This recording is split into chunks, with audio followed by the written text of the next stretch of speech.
Saka panapa tiri kuda kuragidza pane fodya haina chirwere. Murikuona mashizha acho aya. Ende mashizha acho anorema ende akurisa. Ndio katrial kashoma shoma tiri kuita panapa. Then tinobva panapa. Apa haina mushonga panapa. Iyi ine bichana. Iyi haina, iyi haina, iyi haina.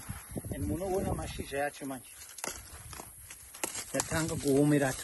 And tachora, imwe tasiya, but yatikunda fodya. Nda chirwere yauya mwidzi. Then pamusoro panapa inotora imwe chirwere futi. Inouya nda mashizha acho ana masimba. Kudaro saka kuna munoona apa, munoona bichana apa alternate iri kutanga kuuya madugu aya. Saka chirwere yese manje angular alternaria zese inouya ne kufodya haina masimba.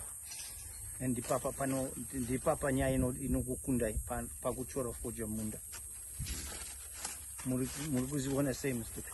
Ayo, izvi ichokwadi.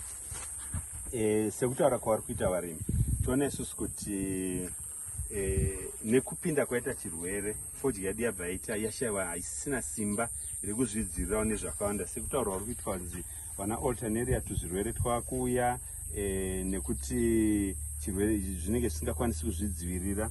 Saka chirimwa chedu kana chagadziriswa bva kwekutanga chichizvidzivirira, toona chinhu chakasimba zvekuti hachidhererwi netumwe tuzvirwere. Asi tikasiya, aiwa, zvinopesera zvapapa, mari yese inenge yatoenda mudziva zvekuti hapana profit yatozoita, mari inenge yangorasika.